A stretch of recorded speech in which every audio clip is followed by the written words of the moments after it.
La soledad hay gente que la califica como la pandemia o una de las pandemias de nuestro nuevo siglo. Hay gobiernos que incluso están pensando en crear el Ministerio de la Soledad. ¿Es bueno estar solo? ¿Hasta qué punto? Voy a hablarte un poco sobre la soledad.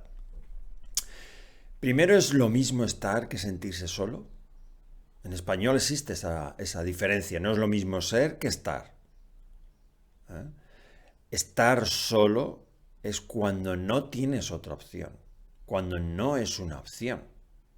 Entonces estás solo. Sentirse es que yo puedo estar solo, pero puedo estar a gusto, puedo estar bien, no tengo por qué valorarlo como una cosa negativa, pero puede ser que aun estando rodeado de gente o viviendo en un sitio con mucha gente, me sienta solo. Y yo lo valore como una cosa negativa. Solo como dato, 1 de cada 3 franceses y 3 de cada 5 norteamericanos dicen sentirse solos. Y cuando dicen de sentirse solos, no lo están valorando como positivamente. Es por eso por lo que se habla de una nueva pandemia. Quizás es un poco exagerado. Y también como hay gobiernos, como por ejemplo el inglés, que van a crear o quieren crear un ministerio de la soledad. Pero realmente es buena la soledad. Porque ahora hay, tú lo ves a través de las frases, de muchos coaches y gente que habla, digamos, en las redes, que la soledad está en algunos casos incluso idealizada. Pero hay que tener en cuenta una cosa, el humano es un ser social. De hecho, el órgano, el cerebro es un órgano social. Si no piensa en las personas, todos los animales más inteligentes, son aquellos que viven y que han sido capaces de crear comunidades, grupos cohesionados. Y son capaces entonces de alcanzar mejores objetivos, mejores resultados, que si lo hicieran individualmente. Por eso somos seres sociales. Necesitamos de los demás. Pero quizás, como todo, hay que tener cierto equilibrio, ¿no? Hay que tener cierto equilibrio. ¿Cuándo puede ser buena la soledad? Por ejemplo, hay personas introvertidas o que a lo mejor tienen síndrome, por ejemplo, de Asperger, que les cuesta, y el grado extremo es la gente que es autista, que le cuesta mucho relacionarse con las personas o que no entienden cómo manejarse con las personas. En ellos la soledad casi podemos decir que no es una lección por su forma de entender de ser o de entender la vida. Sí que puede ser buena la soledad cuando la uso bien, cuando la uso para reflexionar sobre mí, para conocerme, porque incluso Jesús, ¿no?, decía que se tuvo que retirar al desierto. Muchas veces él está rodeado continuamente de personas, de estímulos, de estímulos que te están bombardeando continuamente, no te dejan pensar, no te dejan ver las cosas claras, no tienes ese tiempo para tranquilamente reflexionar. Es por eso por lo que la meditación es una de las cosas que más se aconseja hoy en día, para que tengas ese tiempo para estar contigo, con tus pensamientos, contigo mismo, estar a gusto un rato contigo. Cuando la soledad la usamos para estar, por ejemplo, viendo series, hay veces que se dice, es que necesito tiempo para mí mismo. Pero estás haciendo cosas, o estás ocupándola, mejor dicho, como puede ser, pues ver películas, ponerte con el móvil, redes sociales, etcétera. Entonces estás solo, pero no es una soledad, vamos a llamarla, productiva. No es una soledad que te esté ayudando a conocerte más, a reflexionar sobre una situación que te está pasando, a ver posibles soluciones a problemas que tienes, a ver hacia dónde tienes que enfocarte. O sea, la soledad tiene un lado positivo si lo enfocamos bien. También es verdad que tiene lo que yo llamo un lado oscuro. La soledad es algo que a la gente le cuesta mucho reconocer, que se siente sola, porque muchas veces es reconocido como un fracaso social. Porque, como ya te dije, somos seres sociales. Cuando alguien reconoce que está solo, algo nos lleva a pensar qué tiene esta persona que nadie quiere estar, ¿no? con él o con ella. ¿Qué hace que no seas valorado socialmente? Es una de las, digamos, de las muertes. De hecho, una de las muertes sociales es, o uno de los mayores castigos que se hacía era el aislamiento, el no hablarle a alguien. Cuando pasaba a veces en los colegios, o era como un castigo que se ponía, nadie le hablará.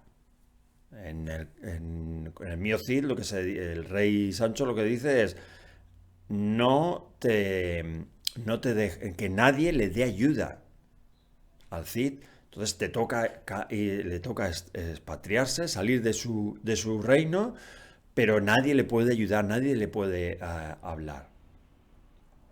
Eso es uno de los mayores castigos. Recuerda, y lo insisto, somos seres sociales.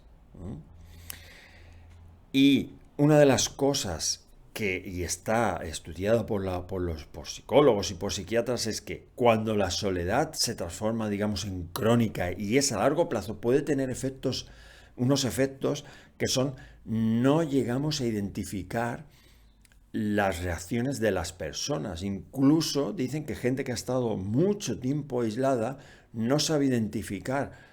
Nosotros identificamos mucho a través de las expresiones cómo la otra persona se siente. Perdemos como ese saber estar entre las personas, saber si están tristes, alegres, lo cual nos ayuda a interactuar con ellas. El estar solo mucho tiempo nos puede llevar a eso. Y por supuesto que también tiene un lado negativo cuando no es elegida, cuando es obligada. Por ejemplo, cuánta gente mayor está sola. Pero no es porque ellos hayan elegido estar solos. De todas maneras, al final te daré algunas estrategias para cambiar esto o intentar darle la vuelta. ¿De acuerdo? Y luego un efecto o una de las cosas que sí que creo que es muy importante y siempre que se habla de soledad, creo que no se incide suficiente, es la sociedad en la que vivimos. Ahora mismo, el que vivamos en ciudades pues, nos da la paradoja de que estamos rodeados de personas, hay muchísima gente a nuestro alrededor, pero estamos solos. Y que las nuevas tecnologías y la nueva manera incluso de hacer la compra ha eliminado esas relaciones, esas pequeñas relaciones que los que ya tenemos alguna edad veíamos por la típica tienda de barrio, que tú bajas a la panadería, compras el pan, hablas con la persona, no te encuentras con el vecino que hacía mucho tiempo que no ves y cómo estás. Este tipo de pequeñas interacciones para las personas son más importantes de lo que pensamos. El que tú vayas a un sitio en el que tú cojas la comida de tu estante, hables un poco con la cajera, si vas al mismo sitio, es la máxima interactuación que tú puedes tener.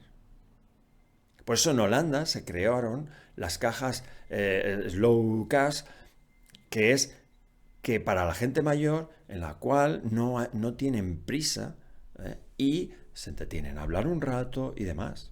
Aquí hay una marca muy conocida que una de las cosas que hacen muy bien es esas tiendas, aunque sean grandes, están metidas en barrios y como siempre está la misma gente, pues se conocen y cómo estás, etcétera. Lo han entendido las empresas muy bien estas cosas, aunque no lo creamos. Y luego también las nuevas tecnologías que ahora ni siquiera tienes que salir, por ejemplo, a comprar, ya te lo traen a casa. Con lo cual la interactuación social se ha disminuido. Y es lo que os decía antes, qué paradójico es vivir en ciudades enormes en las que estás rodeados de gente, pero apenas interactúas con ellos y apenas, por supuesto, conoces. Poco más conoces a tu vecino de puerta y hoy en día ni eso. Yo recuerdo cuando yo era pequeño que las puertas de las casas dentro de las fincas estaban abiertas. Y pues te entraba una vecina, entraba un vecino y oye que me voy a comprar, te compro algo. Había esas interacciones, que son muy importantes, muy importantes, ¿eh? Y luego las empresas hoy en día nos han entendido muy bien esto y nos dan soluciones. Por ejemplo, una de las cosas que dice el fundador de esta cadena de café, que ahora no recuerdo el nombre, eh, que ellos son el tercer espacio. Está el trabajo, tu casa y nosotros. O sea, lo que buscan es llenar, acompañar a las personas. Por eso esto de el co-living, el coworking. Pero en estos casos, aunque estén creando comunidades, por ejemplo estas del coworking, pero realmente no son comunidades cohesionadas, sino son comunidades para compartir gastos. No es una comunidad que se ha creado por algún lazo familiar, ¿eh? O de tener un objetivo común. Con lo cual, estas interacciones que tenemos con las personas que nos rodean, incluso muchas veces con las que trabajamos, no son de calidad. Aunque no tienen por qué ser de mucha intensidad, sino no son de calidad. Esa es la parte oscura. Y hay una cosa que la escuché hace un tiempo y esto es obviamente, claramente es un modelo anglosajón que nos lo han traído, y yo te hablo desde España, y es se llama la cortesía negativa. La cortesía negativa es el que yo, por ejemplo, no voy a decirte algo por si te molesta, porque en ese momento puede ser que el que yo te pregunte, pues cómo estás, hola, cómo estás, cómo va todo, puede verse como algo negativo, que estoy siendo intrusivo. Cuando en los países latinos es todo lo contrario, al revés, tú coges a alguien y lo abrazas y lo coges. Ahí, por supuesto, el contacto físico, importantísimo el contacto físico. Aunque sea un simple apretón, un simple abrazo, es muy importante, ¿eh? Mucho más. Cuando te abrazas con las personas, y eso está medido, se liberan, vamos, diversas hormonas, muchas relacionadas con la felicidad. Entonces, incluso ese contacto no se da. Eso es lo que se llama cortesía negativa. Y eso es una cosa que yo no había visto aquí y cada vez veo más. Y a raíz de la pandemia, de la famosa pandemia que padecimos hace un tiempo, eso se ha incrementado, ¿verdad? No evitar el contacto, etcétera. Con lo cual, toda esta sociedad no ayuda. Y luego también otra cosa que se me había olvidado es que los humanos parece que estamos diseñados a vivir en comunidades más pequeñas en las cuales nos conocemos, o al menos conoces como mínimo de vista a todo el mundo, ¿no?